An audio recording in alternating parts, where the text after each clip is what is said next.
Thanks for watching. Don't forget to like, comment, share and subscribe to Mufti Tariq Masood, famous scholar. ایک تو وہ مسلمان ہیں جن کو سرے سے آخرت کی فکر ہے ہی نہیں، لیکن چونکہ ہیں مسلمان، آخرت پر ایمان ہے، تو جمعہ پڑھنے آ جاتے ہیں، عید میں بھی نہا دھو لیتے ہیں، بقرعید میں بھی قربانی یا تو کر لیتے ہیں یا گوشت کھا لیتے ہیں۔ ایک وہ مسلمان ہیں جو مکمل گناہوں سے اپنے آپ کو بچاتے ہیں۔ تیسرے وہ مسلمان ہیں جو گناہوں سے بچنے کی کوشش کرتے ہیں لیکن ان سے پھر بھی گناہ ہو جاتے ہیں۔ وآخرون اعترفوا بذنوبہم خلطوا عملا صالحا وآخر سیئا۔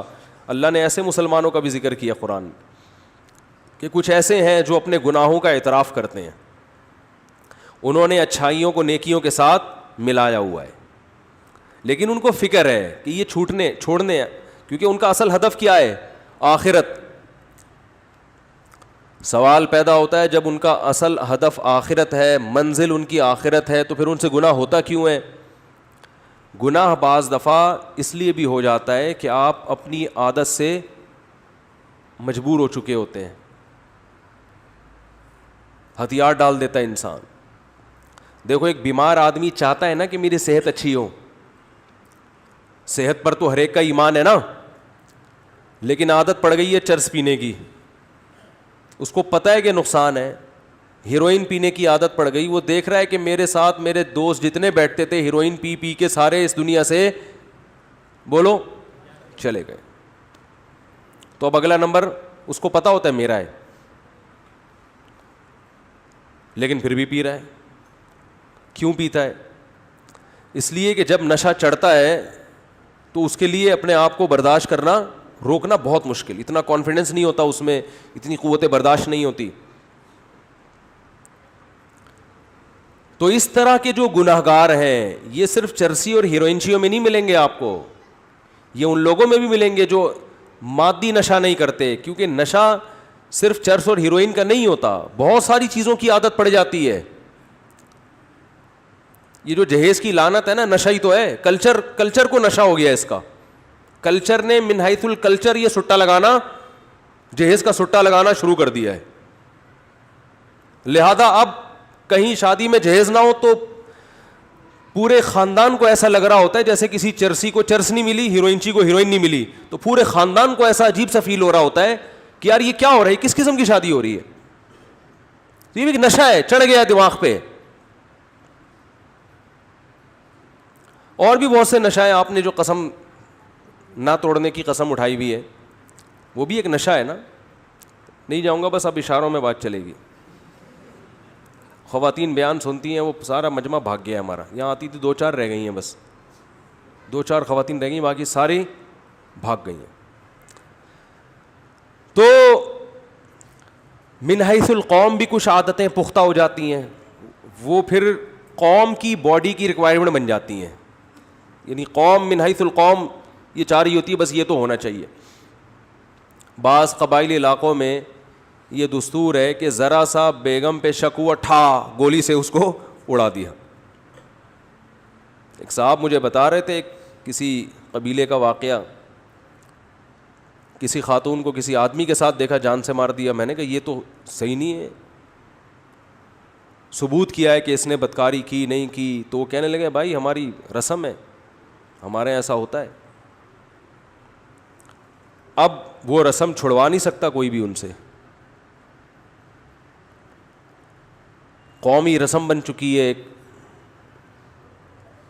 یعنی اب آپ چھڑوانے کی کوشش کرو، آپ دنیا چھوڑ دو گے، رسم نہیں چھوٹے گی الا ماشاء اللہ۔ تو ایسے ہی باڈی کو بھی کچھ چیزوں کی عادت پڑ جاتی ہے، فحش فلمیں دیکھنے کی عادت پڑ جاتی ہے نوجوانوں کو، اور اپنی خواہشات کو حرام طریقے سے پورے کرنے کی عادت پڑ جاتی ہے، گالیاں دینے کی عادت پڑ جاتی ہے، بات بات پہ زبان پہ کیا آ رہی ہے؟ گالی آ رہی ہے، گٹکوں کی عادت پڑ جاتی ہے، پتہ ہے نقصان دہ ہے۔ دیکھو جو اسلام آپ کو دن میں درجنوں دفعہ مسواک کرنے کا حکم دے رہا ہو، وہ گٹکا آپ کے منہ میں برداشت کرے گا جو وہ مذہب؟ نبی صلی اللہ علیہ وسلم صبح اٹھتے ہی مسواک، ہر نماز میں مسواک، اتنا دانتوں کو صاف رکھ رہے ہیں. تو چلو آپ مسواک نہیں کرتے، اسلام کے حکم کو چھوڑ دیا، یا برش نہیں کرتے، دانت صاف نہیں کرتے، اسلام کے حکم کو چھوڑ دیا، حکم کے اپوزٹ تو نہ چلو نا. آپ نے تو حکم چھوڑا بھی کہ دانت صاف نہیں کر رہے، اوپر سے گندا کرنے کا پورا انتظام. اور گندا بھی ایسا نہیں کہ چلو کوئی روٹیوں یا گوشت پھنسا ہوا ہے، گند گٹکے کے مریضوں کے آپ منہ دیکھا کرو اپنی ذمہ داری پہ. ایسا نہ ہو آپ کہیں کہ مصعب آپ نے مشورہ دیا تو ہم دیکھ رہے ہیں. کیسا گند معذرت کے ساتھ کوئی گٹکے کی مریض بیٹھے ہوئے ہیں بھائی، معذرت جی نہیں، وہ کہیں گے ہم اپنے خلاف تھوڑی سننے کے لیے آئے ہیں، احتیاطاً. تو کس قدر گند بھرا ہوا ہوتا ہے منہ کے اندر. تو یہ اسلام برداشت کرے گا اس گندگی کو جو آپ کو بار بار السواک والتعطر من سنن الانبیاء، رسول اللہ صلی اللہ علیہ وسلم نے فرمایا مسواک یعنی دانتوں کو صاف رکھنا اور خوشبو کا استعمال یہ پیغمبروں کی سنت ہے. سارے پیغمبروں میں یہ چیز کامن تھی. آدم علیہ السلام سے لے کے محمد صلی اللہ علیہ وسلم تک جتنے پیغمبر آئے ہیں سب کے دانت چمکتے تھے، ہر وقت صاف رہتے تھے، اور سب کی جسم سے خوشبو آتی تھی. گٹکے والا اس پیغمبروں کی ان سنتوں کے بالکل اپوزٹ چلتا ہے کہ نہیں چلتا؟ بالکل الٹا چل رہا ہے وہ. لیکن آپ بولو نہیں چھوٹے گا بھائی، عادت پڑ گئی ہے، نماز چھوڑنے کی عادت پڑ گئی ہے. ہمارے ایک دوست تھے، ہم جہاں رہا کرتے تھے نا، تو نماز پڑھنے کے لیے ہم جب مسجد میں آتے تو ہمارے ایک دوست تھے، ان کی ہمیشہ فجر میں ایک رکعت نکلتی تھی، ہمیشہ.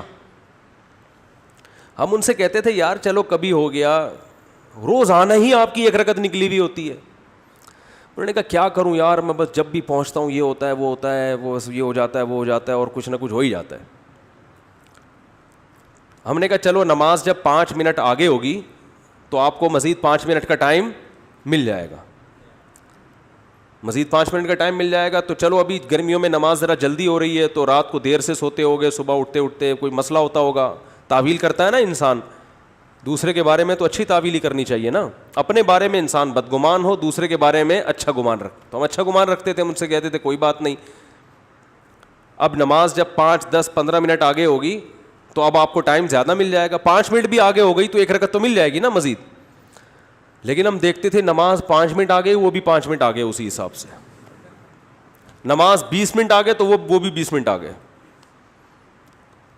اور میرا خیال ہے 15 سال میں نے ان کو اسی حالت میں دیکھا ہے، ہمیشہ ایک رکعت ان کی نکل رہی ہے. یہ بھی نشہ ہے، چرس اور ہیروئن کی طرح، ٹائم پہ نہ پہنچنے کا نشہ. چلو غنیمت ہے پڑھ رہے تھے، یہ بھی بڑی بات ہے. لیکن میں ان سے کہتا تھا جب جو نہیں پڑھ رہا اس پر تو اعتراض نہیں ہوتا، اس لیے کہ وہ تو سست ہے ایک نمبر کا نا، کاہل ہے، اس نے تو پڑھنی نہیں ہے. لیکن آپ نے قربانی تو دے دی نا، نیند قربان ہو گئی، وضو کر لیا، مسجد کی طرف آ گئے، سردی گرمی کا خیال نہیں کیا. تو جب یہ اتنی ٹینشن لینی ہے ہی تو یار 5 منٹ پہلے آ جاؤ. لیکن لت پڑ جاتی ہے انسان کو، حقیقت بتا رہا ہوں میں. آپ نے دیکھا ہوگا مسجدوں میں صف اول کے نمازی وہ صف اول ہی کے ہوتے ہیں، وہ ہمیشہ آتے ہیں پہلے. دوسری صف کے نمازی پورے سال دوسری، تیسری کے نمازی پورے سال تیسری میں ہوتے ہیں. یہ ہوتا ہے. تو زیادہ تر جو گناہ ہوتے ہیں یا جو برائیاں معاشرے میں پھیلی ہوئی ہیں، ان لوگوں کی جو آخرت پر ایمان بھی رکھتے ہیں، آخرت کو بنانا بھی چاہتے ہیں، ان کے زیادہ تر مسائل یہ ہیں کہ ان کو کسی نہ کسی برائی کی لت پڑ چکی ہوتی ہے، عادت پڑ چکی ہوتی ہے، اور وہ اس کو چھوڑنے میں سیریس نہیں ہوتے، اور وہ بس ایک گزر کرتے ہیں یار ہمیں کیا ہو گئی ہے، عادت ہو گئی ہے، ہم سے نہیں چھوٹتی. جس کو جماعت چھوڑنے کی عادت ہو جائے وہ جماعت سے نہیں پڑھتا. جس کو نمازیں قضا کرنے کی عادت ہو جائے اس کے لیے نماز پڑھنا وبال جان ہے. کہہ رہے کیسے پڑھیں، اٹھیں کیسے. ہمارے حضرت مفتی رشید احمد صاحب کی خانقاہ میں ایک صاحب آئے. پہلے تو لوگ بزرگوں کے پاس جا کے اپنی اصلاح کرواتے تھے، ان سے فجر میں اٹھا نہیں جاتا تھا، اور تھے بھی ڈاکٹر. حضرت کو خط لکھا کہ مجھ سے نہیں اٹھا جاتا، میری نیند بہت گہری ہے، کچھ بھی ہو جائے میں نہیں اٹھ سکتا فجر میں. تو آ گئے خانقاہ میں. حضرت نے فرمایا ٹھیک ہے سو جائیں آپ, صبح دیکھتے ہیں. تو نہیں اٹھے صبح.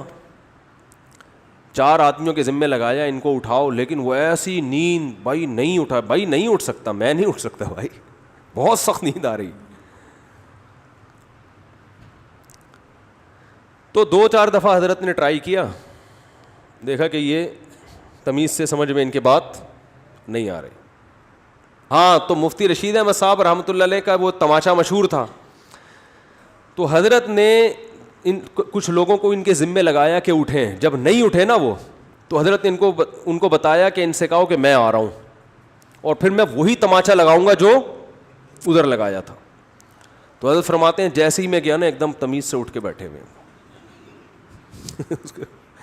اب وہ کہاں گئی وہ کہ مجھ سے اٹھا ہی نہیں جاتا, میں ہو ہی نہیں سکتا, میں کیسے اٹھوں گا, میں یہ کیسے ہوں گا. تو یا تو اپنے اوپر کوئی تماچا لگانے کے لیے بندہ رکھو, وہ اٹھائے گا آپ کو, اور اگر کوئی تماچا لگانے والا نہیں ہے میرے بھائی تو پھر اپنے خود ہی تماچے لگایا کرو, سزا دیا کرو اپنے آپ کو. جس دن فجر کی جماعت نکل گئی ناشتہ گول, ناشتہ نہیں کریں گے. حضرت حکیم اختر صاحب رحمہ اللہ تعالیٰ فرمایا کرتے تھے کہ جس خدا نے تمہیں صبح اپنے سامنے حاضری کا حکم دیا, سارا دن کھلاتا ہے پلاتا ہے, صبح کہہ رہے میرے سامنے آ جاؤ, تو تمہارے منہ سے نوالا اترتا کیسے ہے جس دن فجر چھوڑ دیتے ہو؟ اس کے پیڑے تو کھا رہے ہو جو وہ دے رہے تمہیں. صبح کا ناشتہ وہ کرے جو فجر کی نماز پڑھے. اے اللہ ہم نے تیری عبادت کی ہے, اب ہم اس کے لائق ہیں کہ تیرے رزق سے ہم فائدہ اٹھائیں. اپنی ذمہ داری پوری نہیں کر رہے, ناشتے کے ٹائم پہ بیٹھا ہوا ہوگا اور کیسے بیٹھ کے آرڈر کر رہے ہوتے ہیں, دیر ہو رہی ہے مجھے جلدی لے کر آؤ. تو یہ اللہ کے لیے بھی تو آرڈر ہونا چاہیے, اللہ کے لیے بھی تو یہ حکم ہونا چاہیے کہ مجھے دیر ہو رہی ہے, مجھے نماز پڑھنی ہے, مجھے جانا ہے. تو جب تک میرے بھائی انسان سنجیدہ نہ ہو اور اپنے آپ کو سزا نہ دے, تو جن گناہوں کی لت پڑ چکی ہوتی ہے وہ گناہ آرام سے چھوٹتے نہیں ہیں, ان میں سیریس ہونا پڑتا ہے, جہاد کرنا پڑتا ہے, ایسے نہیں ہو جاتا وہ. اگر اللہ نہ کرے آپ کو فحش فلموں کی عادت پڑ گئی ہے, نوجوانوں میں یہ مرض بہت پھیل رہا ہے, سزا دو اپنے آپ کو, سزا. بولے یہ کام اگر میں نے کیا تو یہ سستے میں نہیں ہوگا, اس کی پینلٹی لگے گی, سزا دوں گا اپنے آپ کو, میں سستے میں نہیں چھوڑ دوں گا. اگر نماز چھوٹ گئی سزا دو اپنے آپ کو, گالی زبان سے نکل گئی سزا دو اپنے آپ کو. جب سزائیں دو گے تو یہ اس کی علامت ہوگی واقعی آپ آخرت کو چاہنے میں مخلص ہو. ورنہ زبانی دعوے, زبانی باتیں اللہ کے ہاں قابل قبول نہیں ہے. تو وَلَنَبْلُوَنَّكُمْ بِشَيْءٍ مِّنَ الْخَوْفِ وَالْجُوعِ وَنَقْصٍ مِّنَ الْأَمْوَالِ وَالْأَنفُسِ وَالثَّمَرَاتِ. اسی میں صبر بھی ہے, بے صبری کی بھی عادت پڑتی ہے, میں صبر کرنا پڑتا ہے. ہمارے حضرت کے ایک مرید تھے, ان کو غصہ بہت آتا تھا, پھر غصہ جاری کرتے رہتے تھے, وہ صبر نہیں تھا ان میں. حضرت کو خط لکھا کہ میں اپنی اصلاح چاہتا ہوں, میں غصے میں پاگل ہو جاتا ہوں. حضرت نے فرمایا جس دن غصہ جاری کرو نا, ان کی تنخواہ کے حساب سے حضرت نے فرمایا کہ اتنے پیسے صدقہ کرو. غصہ آیا جاری کر دیا, بعد میں ندامت ہوئی کہ یار نہیں ہونا, زیادہ ہو گئی, تو کیا کرنا ہے؟ فرمایا 500 روپے صدقہ کر دو. یہ تھپڑ ہے جو اپنے اوپر لگایا جا رہا ہے. تو شروع میں تو ایسا ہوا کہ بار بار جب صدقہ کرنا شروع کیا تو پھر عادت پڑنا, پھر غصے پہ کنٹرول کرنے کی عادت شروع. ایک صاحب نے حضرت کو خط لکھا, مجھے اپنی بیوی پہ بہت غصہ آتا ہے بلا وجہ, اور اس کو میں حد سے زیادہ پھر ڈانٹتا ہوں. حضرت نے فرمایا کہ جب حد سے زیادہ آپ غصہ کریں نا تو آپ کی سزا یہ کہ بعد میں بیوی سے معافی مانگیں. اب جس آدمی کو بیوی پہ غصہ بہت زیادہ آ رہا ہو, وہ تو تکبر کی وجہ سے آتا ہے نا, کہ یہ ماتحت ہے تو روب جھاڑ رہے, اس کے لیے معافی مانگنا آسان کام بولو نہیں ہے, کیونکہ معافی مانگ کے آپ تو اپنے آپ کو گویا نیچے کر دیتے ہو, رسوا کر دیتے ہو. معافی مانگنا آسان تھوڑی ہے. تو اس نے مجھے بتایا کہ یار یہ کام میرے اوپر اتنا شاق گزرتا ہے کہ اگر میں نے بیوی پہ غصہ کیا تو بعد میں مجھ کو معافی مانگنی پڑے گی. یہ اتنی ٹینشن والا کام تھا میرے لیے کہ میں نے کہا غصہ نہ کرو, یہ آسان ہے, غصہ کر کے بعد میں معافی مانگنا یہ بہت مشکل کام ہے.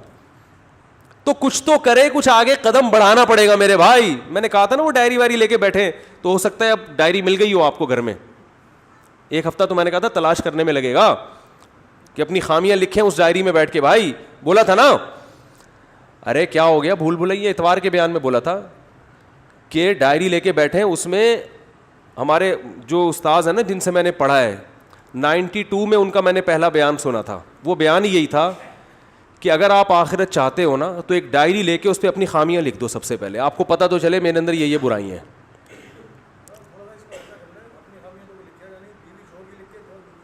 ہاں وہی تجویز آئی ہے کہ اپنی خامیاں خود نہ لکھیں, بیگم سے کہیں کہ میری خامیاں تم لکھو اور تمہاری خامیاں میں لکھوں گا. اصل میں وہ تو ٹھیک ہے, دوسرا آپ کی خامیاں زیادہ اچھا بتا سکتا ہے, لیکن اس میں پرابلم یہ ہوگی کہ جنگ چھڑ جائے گی. حقیقت ہے, وہ جب کہے گی یہ خامی ہو کہے گا ہے ہی نہیں ہے یہ تو تمہارا, پھر یہ کہے گا تمہارے اندر یہ خامی. تو سب سے بڑی خامی یہی ہے کہ اپنی خامی ماننا ہی نہیں ہے. تو پہلے اس کی تو اصلاح ہو نا, پھر اس کے بعد اگلا اسٹیپ ہے. تو ڈائری میں بیٹھ کے اپنی خامیاں لکھیں. میں غصے کو بلا وجہ جاری کرتا ہوں, بات بات پہ خام خامے میرا میٹر شارٹ ہوتا رہتا ہے, یہ گٹکا کھاتا ہوں, یہ سگریٹ پیتا ہوں, نماز میں پابندی نہیں ہو رہی, تکبیر اولیٰ کی پابندی نہیں ہو رہی, یہ مسئلہ ہے یہ مسئلہ ہے, بچوں کی تربیت کی کوئی فکر نہیں ہے, گھر میں ٹائم نہیں دے رہا, سارا دن کٹر کے ڈھکن پہ باہر بیٹھا رہتا ہوں گلی میں.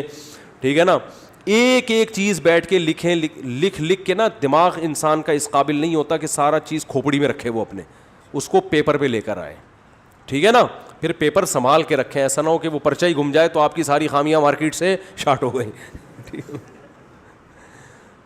تو کسی ڈائری میں لکھیں, پھر اس کو پھر بیٹھیں کہ یار یہ چھوڑنی کیسے ہے, اس کے لیے کیا ترتیب ہے. چلو عادت پڑ گئی ہے, مشکل ہو رہا ہے, لیکن ہر چیز کا کوئی حل تو ہوتا ہے نا. ما انزل اللہ من داء الا انزل له شفاء, بخاری کی حدیث ہے. نبی نے فرمایا کوئی بیماری اللہ نے ایسی پیدا نہیں کی جس کا علاج نہ کیا ہو. اس میں جسمانی بیماریاں بھی ہیں, روحانی بیماریاں بھی ہیں. ہر بری خصلت کا علاج اللہ نے اس دنیا میں رکھا ہے, ہر برائی چھوٹ سکتی ہے. او بھائی صحابہ کرام شراب کے صدیوں سے عادی تھے, چھوٹ گئی نا ان سے, صدیوں سے عادی تھے, اعلان ہوا نہیں پینی, ختم, وہ بہا دیا انہوں نے, نالیوں میں شرابیں بہا دی ہیں. کتنی ٹینشن ہوئی ہوگی کچھ دن ان کو, بت پرستی ان کے خون میں شامل ہو چکی تھی, چھوڑ دی نا ایسی توحید. نبی صلی اللہ علیہ وسلم نے فرمایا کہ شیطان اس بات سے مایوس ہو گیا کہ جزیرہ عرب میں اس کی عبادت ہو, قیامت تک بت پرستی جزیرہ عرب میں نہیں ہوگی. آج بھی عربوں کی توحید دیکھو, عربوں میں کوئی بڑے سے بڑا انتقال ہو, اتنی سی قبر ہوگی چھوٹی سی, اور پتہ نہیں کہاں ہوگی, پتہ ہی نہیں ہوگا. ہمارے ہاں کوئی چھوٹے سا آدمی بھی دنیا سے جاتا ہے, شور اتنا زیادہ ہوتا ہے, اور اس کی قبریں اتنی اونچی اونچی پہاڑ جیسی قبریں, اور پھر قبریں بھی قبرستان میں نہیں ہوں گی. یہ بھی ایک بہت بڑی بدعت ہے. بھائی جہاں سب مسلمان دفن ہوتے ہیں وہاں بزرگ کو کیوں دفن نہیں کر رہے؟ ہر بزرگ کے لیے ایک الگ چار دیواری ہوگی اور الگ پروٹوکول دے کے دفن کیا جائے گا. یہ کہاں سے بدعت آئی ہے؟ یہ اجمیوں کی بدعتیں ہیں, عربوں میں یہ چیزیں نہیں ہیں. شاہ فہد کی خبر پتہ ہے کس کو کہاں ہے؟ بولو نا بھائی, سعودی عرب کا بادشاہ شاہ فیصل کی قبر کا پتہ ہے؟ کہہ رہے بھائی دنیا سے چلے گئے تو عام مسلمانوں کی قبرستان میں بڑے بڑے علماء, شیخ بن باز کا کوئی مزار دیکھا کسی نے؟ سعودی عرب کے مفتی اعظم بہت بڑے مفتی عالم تھے, کسی کو پتا ان کا مزار کہاں ہے؟ کوئی پھول دیکھا ان کے مزار پہ, ان کی قبر پہ؟ یہ توحید ہے جو آج بھی آپ کو کہاں ملے گی؟ بولو, عربوں میں. اور ہمارے ہاں جس کا انتقال ہو رہا ہے اتنی اتنی اونچی اونچی قبریں, پھر ان کے پھول ڈال کے اور اتنا اونچا کر دیا, پھر ان قبروں پہ جو کچھ ہو رہا ہے بدعتیں, اور پھر الگ پروٹوکول دے کے الگ قبر کیوں بنا رہے ہو بھائی؟ ہمارے حضرت فرمایا کرتے تھے جو بزرگ ہوگا نا واقعی میں بزرگ, وہ یہ چاہے گا مجھے عام مسلمانوں کے قبرستان میں دفن کیا جائے, کیونکہ اللہ کی رحمت جو عام مسلمین پر ہوتی ہے وہی مجھ پر ہو. وہ اپنے آپ کو کبھی بھی عام مسلمانوں سے ممتاز اور جدا نہیں کرنا چاہتے, تو ان کی تو یہ خواہش ہوتی ہے. بعد والے پھر اپنے چکر میں ان کو الگ دفن کرتے ہیں, اپنے چکر میں. جتنے بزرگان دین کی قبریں الگ الگ جگہ پر, ان کی اپنی کوئی وصیت نہیں تھی, بعد کے مریدین گڑبڑ کرتے ہیں ان کے ساتھ. تو ہمارے ہاں عقیدوں کے معاملے میں حساب بہت خراب ہے, بہت خراب. تو ہمارے نبی نے کیسی محنت کی, وہ قوم جو قبر پرست اور بت پرست تھی, کیسی توحید کے 1400 سال گزر گئے. آپ عربوں میں جا کے یا دیکھو, آپ کو قبروں میں کوئی قبر ایک بالش سے زیادہ اونچی نظر نہیں آئے گی. حالانکہ وہاں جتنے بڑے بڑے لوگ دفن ہیں, ہم جیسے ان کا تصور بھی نہیں کر سکتے. اتنے بڑے بڑے لوگ دفن ہیں وہاں پہ. جنت البقیع میں کتنے بڑے بڑے لوگ دفن ہیں. جنت المعلی میں کتنے بڑے بڑے لوگ دفن ہیں. تو اس سے پتہ چلتا ہے بھائی اگر چاہو تو سب کچھ ہو سکتا ہے, نہیں چاہو تو کچھ بھی نہیں ہو سکتا. اللہ تعالی ہم سب کو سمجھنے کی, عمل کی توفیق عطا فرمائے.